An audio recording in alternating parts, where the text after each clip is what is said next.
First priority వచ్చి మన వర్క్‌కి ఇస్తాం. ఆ వర్క్ ఎంత బాగా జరిగితే మైండ్ యాక్టివేట్ అయిన తర్వాత ఐడియాస్ ఎలా తీసుకురావాలి, ప్లాన్స్ ఎలా వేయాలి, కెరియర్‌లో మూవ్ ఎలా తీసుకురావాలి, కెరియర్‌ని ఎలా బిల్డ్ చేసుకోవాలి, ఇవన్నీ కూడా నెక్స్ట్ పార్ట్ అనమాట. Hi everybody. మీలో ఎంతమంది కూడా ఈ ఫిజికల్ వర్కౌట్స్ చేస్తున్నారు రెగ్యులర్‌గా? బాడీ స్ట్రెచింగ్ ఎంతమందికి చేస్తున్నారు? సో ఫస్ట్ ప్రియారిటీ వచ్చి మన వర్క్‌కి ఇస్తాం. ఆ వర్క్ ఎంత బాగా జరిగితే అంత ఫినాన్షియల్‌గా స్టేబుల్ అవుతామని చెప్పి. కానీ ఈ బాడీ అనేది ఈ ఫిజికల్ బాడీ అనేది ఎప్పుడు స్ట్రాంగ్ అవుతుంది? మనం ఎప్పుడైతే దీన్ని యూజ్ చేయడం స్టార్ట్ చేస్తామో. అలాగే ప్రతి ఒక్క రోజు ఫిజికల్ యాక్టివిటీస్ అనేది చాలా ఇంపార్టెంట్.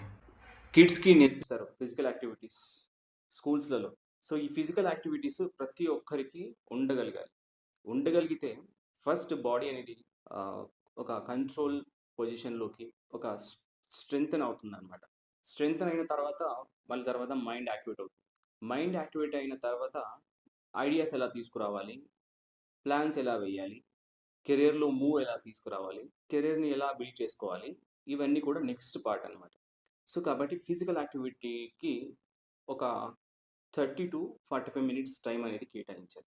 ఒకవేళ ట్రైనర్ ఉంటే ట్రైనర్‌తో కేటాయించాలి. ఇది ఫ్రెండ్స్‌గా వెళ్లారనుకోండి, ఏదైనా ఒక ఫిజికల్ యాక్టివిటీ నేను చాలామందిని మా చుట్టుపక్కల ఉన్న ఫ్రెండ్స్ అందరూ కూడా ఉంటారు కదా!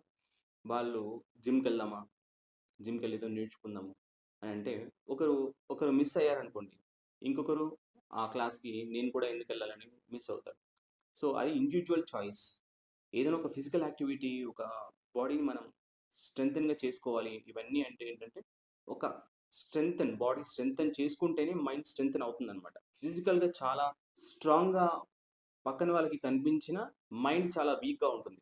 ఈ వీక్ మైండ్ సెట్ ఉన్న వాళ్ళతో మనం ఫ్రెండ్‌షిప్ చేశామనుకోండి, ఫినాన్షియల్‌గా స్టేబుల్ ఉన్న ఫ్రెండ్‌షిప్ చేశామనుకోండి, ఏమవుతుందంటే పక్కన వాళ్ళు కూడా వీక్ అయిపోతారు. కాబట్టి బాడీని స్ట్రెంథెన్ చేసే ఫిజికల్ యాక్టివిటీని చేయటానికి ప్రయత్నించండి. Thank you so much.